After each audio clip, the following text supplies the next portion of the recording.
Well, there has been a major development in the Justin Baldoni and Blake Lively legal saga surrounding their film It Ends With Us. Now, let's get some more. Here's our entertainment editor, Peter Ford. Hi, Pete. Bad news for Baldoni this morning. For today, at least, it is. Look, I'll try and make this as simple as I can. We know that the movie was This Ends With Us. He was the director and the star of it. She was the female lead in it.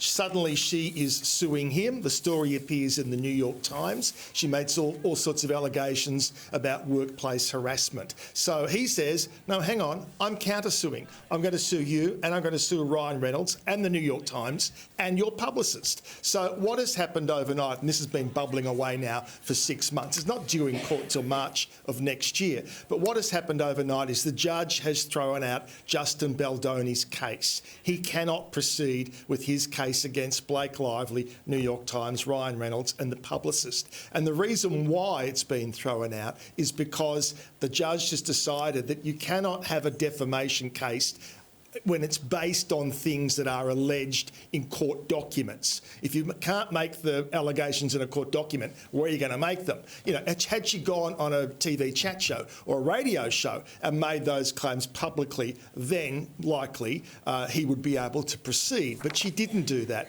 The allegations were in the documents. The New York Times based their story on those documents. So at this point in time, her case is still going ahead, due in court in March of next year. He does have the option of appealing to another court. It's unclear yet whether he's going to do that or not. And certainly what has happened overnight is not necessarily any indication as to whether she's going to win her case or not. It's really got nothing to do with it. As we know, Justin has in the last 6 months provided all sorts of receipts, documentation, emails, even vision that somewhat discredit a lot of the claims she's been making. So her attack and her fight is still on, due in court March of next year. OK.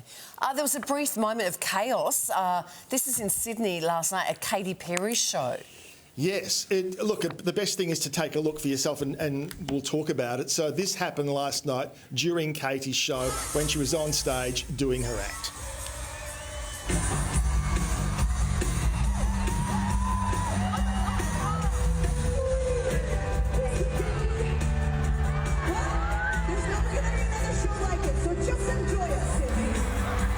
So, yeah, look, thankfully, it would seem that person was just an over-enthusiastic fan, but it's still not acceptable. Now, Katy actually said from the stage, there's never going to be another show quite like this. And I have a funny feeling what she meant then is there's going to be some heavy-duty meetings going on with security to find out how that was possible to happen. Now, you can see here these days, of course, everyone goes to a show, they hold up their iPhones and film everything. Yeah. So we've got, 98,000 different angles of what happened. And whilst on the one hand it's kind of fun and amusing, on the other hand, if that over-enthusiastic fan was able to do it, someone with ill intent could easily do it as well. So you can be guaranteed that those security meetings are happening at this very minute. Oh, 100%. I want to see security out there just a little quicker too, wouldn't you? Yeah. Duchess Meghan might be expanding her as-ever business. What's going on with that?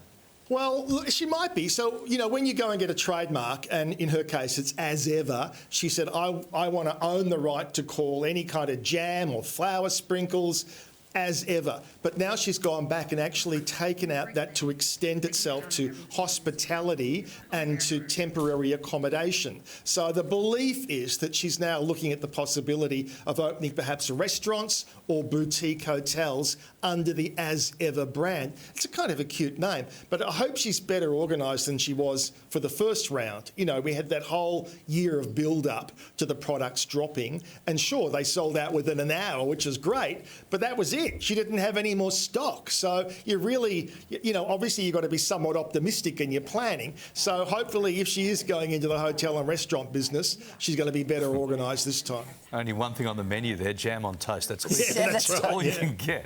Oh, but with some flour sprinkles. With the flour sprinkles, because it really elevates it. Mariah Carey's new single is a hit.